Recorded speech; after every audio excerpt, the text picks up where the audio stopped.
Engineer versus Designer is brought to you by the Mojo 3D printer. Now you can have 3D printing right at your desktop at a remarkably low cost. With the magic of Mojo, there's really no limit to your creativity. See it at mojo3dprinting.com. Adam, do you ever feel like you're a creative 7 to 12-year-old trapped in the body of a cranky old man in a cardboard robot suit? Ever? Yeah. Well, yeah. I mean, yeah. No. Okay. Sometimes. Yeah. Well, today we have with us Andrew Sliwinski of DIY.org. Oh, Andrew. Yep. He makes stuff. He's a cool guy. Yeah, he is, and he does.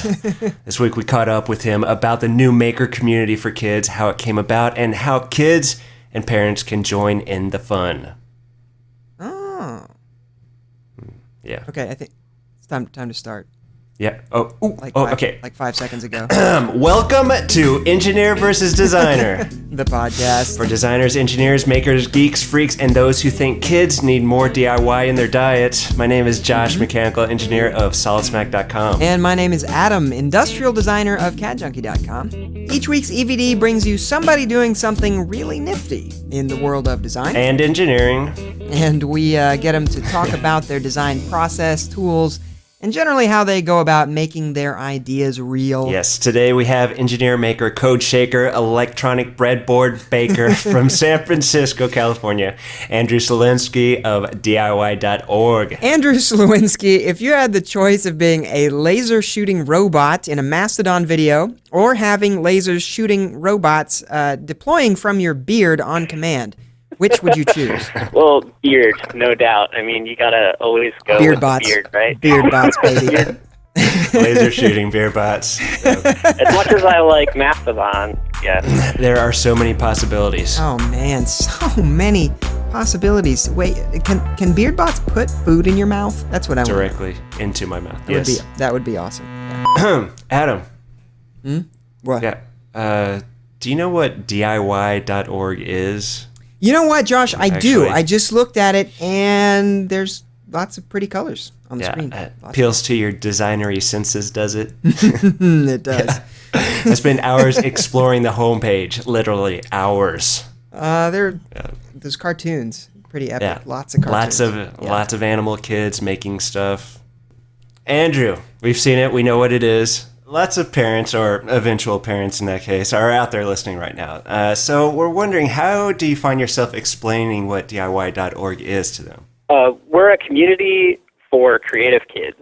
It's as simple as that. And through that, what we try to do is a lot of things. Like, we try to give kids their own portfolio to show off the things that they create. We want to be the first website that a kid has for themselves, and we try to make it really easy for them to share the things that they do, and in turn give a chance for friends and family to give them feedback and encourage them to keep creating. That is so awesome. And speaking of awesome, I love the little, when you click on a project, then you've got the little thumbs up icons, but it's not like or not like. It's just like there's awesome. Beautiful. It's super cool. Whatever. It's fantastic. So it's a cool, simple interface. It mixes curiosity with collecting your projects, viewing what other people are doing.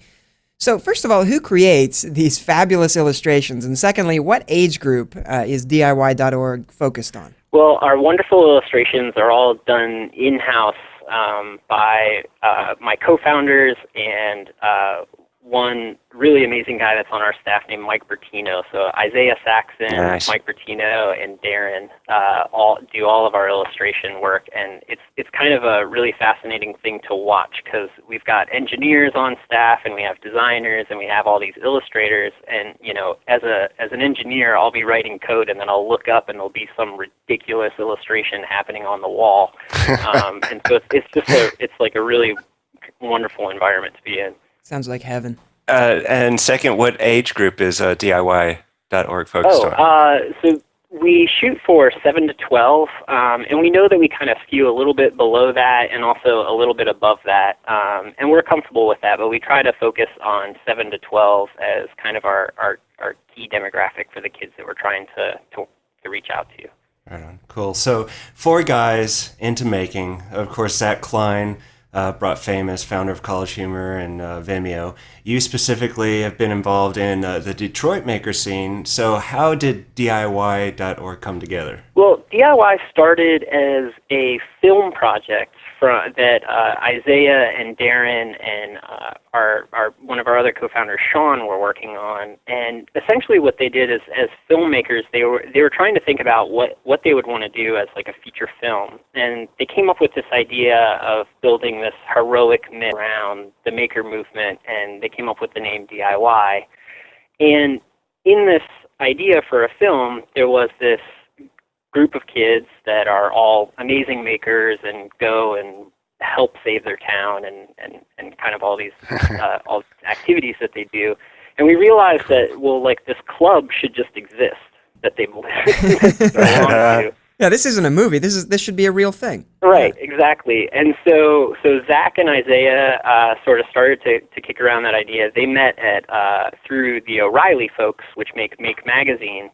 And then the following year, the same folks, the folks from Make Magazine, introduced Isaiah and I. And then within like 10 minutes of meeting each other, we realized that we should be working together on something. And and basically from there, we all just sort of became friends, and then DIY took shape. Fantastic. Wow. And by the way, you were involved in Detroit, but now you're in San Francisco, I think. Is that right? How did that transition happen? Yeah. So I was in Detroit for about 10 years and did everything from building robots to building 3D Etch-a-Sketches to starting to help starting a hackerspace. And essentially just my work kept kind of bringing me out to San Francisco all the time until eventually, with DIY and just all these amazing projects happening out here around education, which is where I knew that I kind of wanted to focus. It just made the most sense to even though I still love and miss Detroit, it just made sense for me to move my family out here. And so you're creating a business based around a community of children. How is that different from working with a community of larger people? And I mean, do you have a children board of advisors for this community? Well, we definitely have a children board of advisors. We call it Maker Club. And they come in every Friday and tell us everything that we're doing wrong. And it's kind of amazing. Like when you work with adults, or any group that you feel more connected to, in terms of your own personal demographic, when you make decisions about how you want to design something or how you want to engineer something or how an illustration should look or how something should feel or how something should sound, you're drawing from your personal experience. And right. So we all kind of have to like channel our inner child like all the time when we're working on DIY.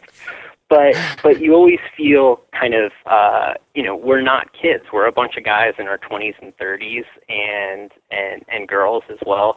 And so it's really important that we bring kids in all the time to look at what we're doing, to give us feedback. And because kids have no filter, they're always super upfront with telling us what we got wrong or what they feel excited about. And so our board of directors is called Maker Club, and it's kind of the best thing ever. Best idea. Maybe that is what we're missing. Children Probably board is. of directors. I think you actually might be onto something, except that you, Josh, have the mind of a child, which is pretty close to what we would need for that. So I think we're probably good. So Josh, I'm not sure you should be handling that saw blade like that. Why?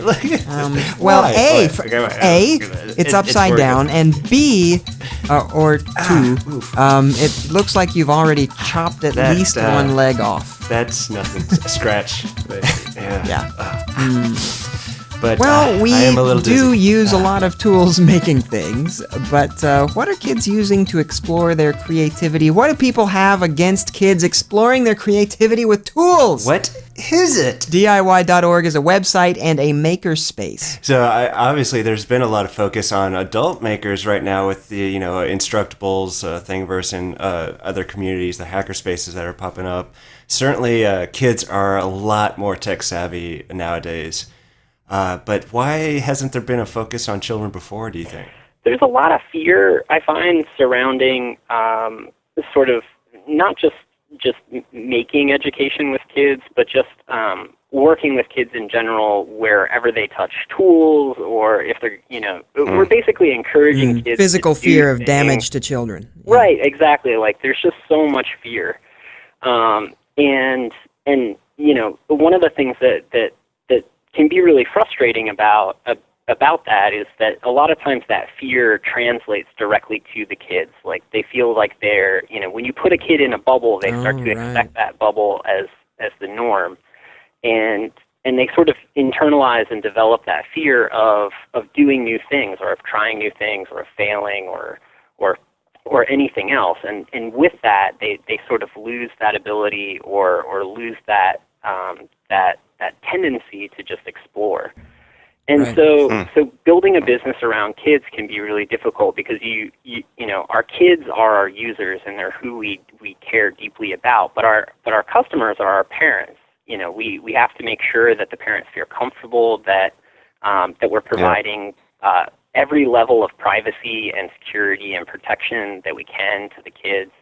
And so it's an interesting, tightrope to walk, because we have to balance those two things together, which sometimes can be mutually exclusive, but we're trying to find ways where those places really connect. We find that parents really want to let their kids go and try and get credit for the things that they're making.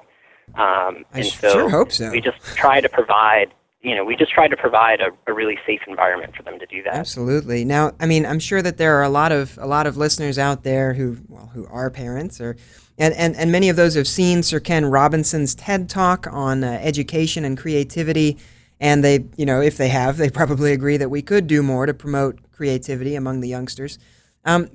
So what, in your opinion, can schools do to promote more creativity and interest in making things? Well, there are so many good people working on this exact question right now, and we're kind of a little bit outside of it, and that we're trying to work directly with the kids and the parents themselves. So I'm certainly not going to claim to be an expert, but I think one of the things that schools in general need to try to do is to just provide areas and spaces for kids to explore. There's a lot of focus on trying to put kids into these tracks where we can have measured results really immediately, rather than giving kids spaces and opportunities to explore the things that they're really passionate about. Like, one of the things that I think that we found within DIY that was really surprising to me was that we tend to think about kids as kind of having these ridiculously ADD tendencies, if left unattended to, they're just going to go everywhere. Well, why is that a bad thing? One of the things that we've noticed with DIY is when you just let kids go wherever they want to go, they generally tend to find something that they feel like they're really good at, that they connect with, and they'll just keep doing it. Like every day I come in and I check this one kid's account. His name is Round Monk. And every day he has this new animal sculpture that he's created, like every single morning. And cool. That's the kind of thing that as adults we try to, we discredit, that kids aren't capable of doing these kind of sort of long-term tasks without being on these really tight rails. But in general, if we give kids the time and the space to explore, they're capable of really amazing things. My daughter and I, after creating Fuzzy Bumble the Bear, we're looking at the projects where I'm almost sure you saw a spike in the things marked beautiful. And I think a lot of parents would be surprised at what these kids are creating. And a lot of parents have likely helped create some of those similar projects. So what are some of the things that have really surprised you? Well, I think I mentioned Round Monk. There's a bunch of kids that really have just impressed me with how prolific they are. Every day they're posting a new thing. But there's also been some kids that have really surprised me with just how they've kind of reinterpreted things. Like there's one kid whose name is, aptly enough, Awesome Dude. And his project is a non-electronic iPod, and basically what he did was he took what he perceived as the core functionality of an iPod and transformed it into something that out of an Altoids tin that just has all of that built into it. So it's an old music box, an old crank music box, a flip book so that he can make animations, a notepad, like an actual sticky pad, and a little piece of paper printed out with his multiplication tables that all go inside the Altoids tin. That is fantastic. Does everything an iPod does. Everything you would need it to do anyway. Yeah, exactly. Play music, write a sticky note, do some multiplication. And everything that you need little right red there. birds that you can throw at your brother. Yeah, and so it's just projects like that have been really, really surprising to us. It's just, just how ingenious some of this stuff can be. So I know you say you get a lot of feedback from the kids, oftentimes very blunt negative feedback about things that you're doing, telling you how to do better. Do you ever hear from the kids about things you're doing really well, like you saved my childhood and now my parents are DIY believers, etc.? No, we haven't heard too much like that. We have started to get a lot of projects that are like drawings and paintings to us, which are really cute and always brighten our day. But I think the biggest thing is, like, in the office we have this little script that I wrote that's called the project feed, and we kind of call it the happy button, because if you are ever kind of feeling down or frustrated at any point in the day, you just click on the project feed and can just look at all the stuff that kids are uploading, and that's kind of it for us. Like, that's all we need to keep going. It's just seeing the creativity that we're helping to share. It's just really fun. That's it, Josh. A children board of advisors and a happy button. That's what we need. I like that idea. We could put it next to the cheese button. On the burrito extruder? Absolutely. Yes. Look out! Engineer versus Designer is brought to you by Mojo 3D Printer, a world-class professional 3D printer for only $185 a month. To find out how you can give your big idea a little mojo, visit mojo3dprinting.com. Yes, welcome back. This week we had a chat with Andrew Sliwinski of DIY.org, a new magical maker community for kids. I'm really kind of bitter about the fact that Andrew wasn't doing this when I was a kid. That's because you're old. I'm not that old. I'm not as old as you are. That's for sure. That's ear old hair man. I see in your ear hole. What's that? You're braiding the hair coming out of your nose right now. You're making fun of my ear hair. I don't get it. Anyway, we wanted to talk to Andrew more about what inspired him as a child and what tips he has for parents that want to make more creative maker spaces for their own kiddos. Yeah, really, this segment is going to be the perfect excuse to go out and buy a lot more tools. We always need more of those, Really? especially you, Yes. Josh. You obviously need some scissors to trim that nose hair. Along with it, you're a grown-up maker. So what's your favorite thing about working with kid makers, and how does it inform you your grown-up making senses? They ask a lot of questions, which I think sometimes can be a little overwhelming. It's the whole, like, why? Well, why? Yeah. And at some point, when they ask you why for, like, the 15th time, they'll sort of hit the limits of what you know. And at that point, I usually say, I have no idea, but, let's Google it and try to figure it out. And that, because they ask so many questions, it generally really pushes you to a place where you kind of get in that same mindset as well. Like, as adults, and particularly as adult makers, when you do something for long enough, I've been welding for a really long time, as well as programming and a bunch of other things. You sort of start to kind of feel like you've got this under control. Like, yeah, I know how this works. But then when they start asking all these questions, you realize, I have no idea how this works.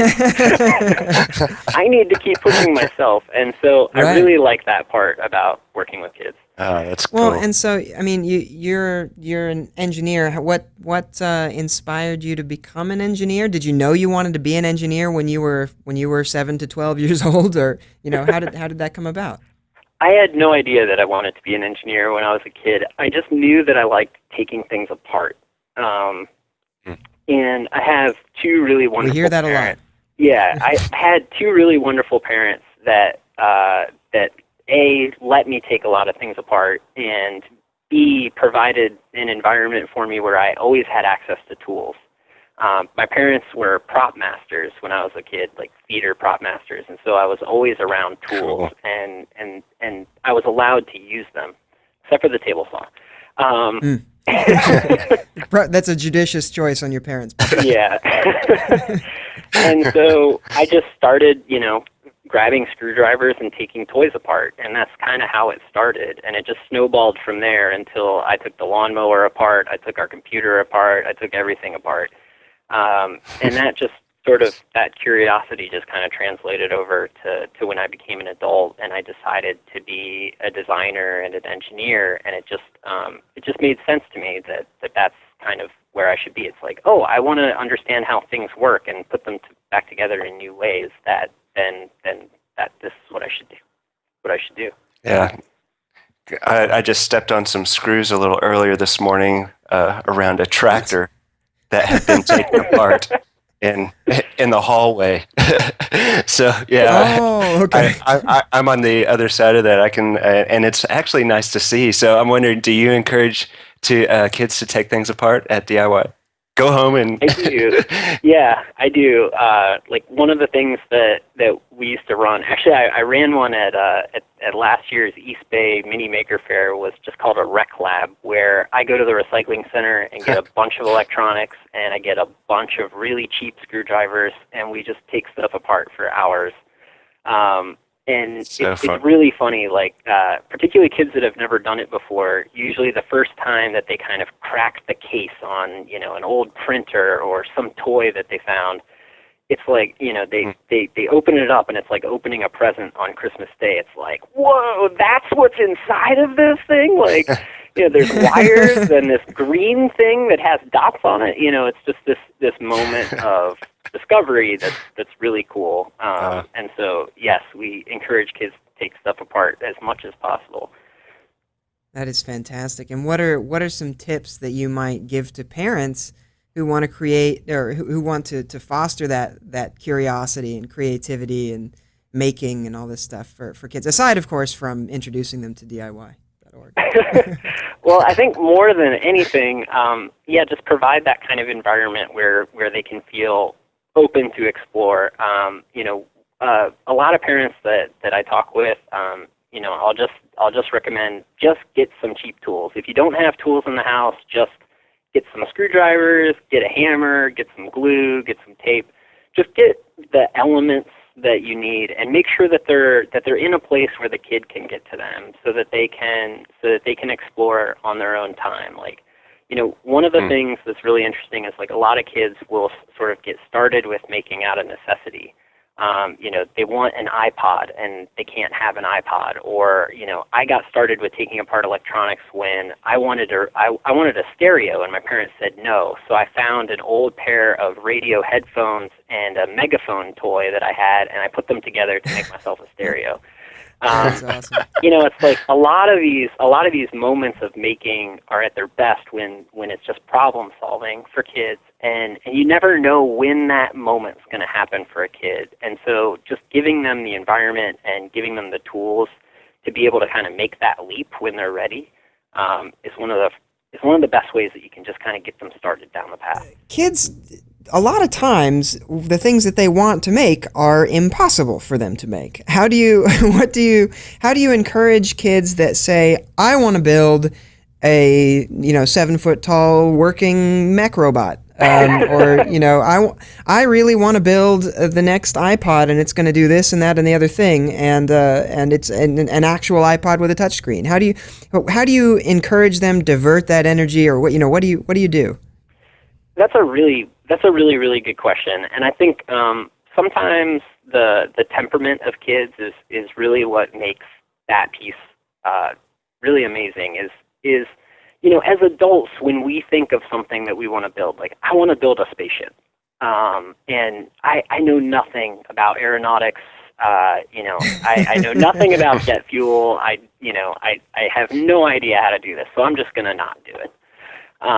And one of the really amazing things about most kids is that doesn't matter to them. Like if they want to build a spaceship, they're gonna build a spaceship, and in the act of them exploring how to get there, in many times is sort of its own reward. And so, you may have a 7-year-old kid and the only materials that they have available to build an actual working macrobot is cardboard and, scissors and tape. But they'll build something. It may not be what they had in their head, but it'll still be something that they feel excited about most of the time. Right. And so it's not necessarily about being discouraging and saying, no, you cannot build your own factory in China to build the next, iPhone. But like, let's see what we have in this drawer full of stuff, and let's try. And so I kind of find that most of the time it doesn't matter. As long as you're honest with them and you just say, well, let's just try and we'll see where we get. It usually isn't that big of a disappointment. I'm tearing up right now. It's fantastic. Thank you so much. We really appreciate your time. Yeah, thanks, Andrew. Cool. Thanks, guys. To all the EVD listeners out there, take your child and your inner child to DIY.org. Immediately experience it with your kids and watch them get excited about tearing your toaster apart and making a mask out of all those loose parts. And if you would like to send boxes of toasters to EVD HQ for Josh's children, please address those to Josh's wife. She'll be shocked and overjoyed. Time to get more tools. Yeah. Engineer versus Designer, appreciate your comments. If you'd like to see us tear apart power tools to make a cake maker bot beast, head over to engineerversusdesigner.com and show your support. Donations welcome. And if you'd like to see us gnaw our headphone cords till we're laughing and rolling on the floor, be sure to like us, plus want us, follow us, or whatever, as social media has been correlated with ROFL. Indeed. This show is edited by the Simon Martin. Our music is by Ross Hartman. And, of course, a special thanks to Maggie for reading our ad copy this week. We'll see you next week. And remember, design makes engineering awesome. And engineering makes design awesome. Yeah. Yeah. What do you think? How do you feel? Is it good? Good? Okay, I'm going to stop recording. A production of EVD Media.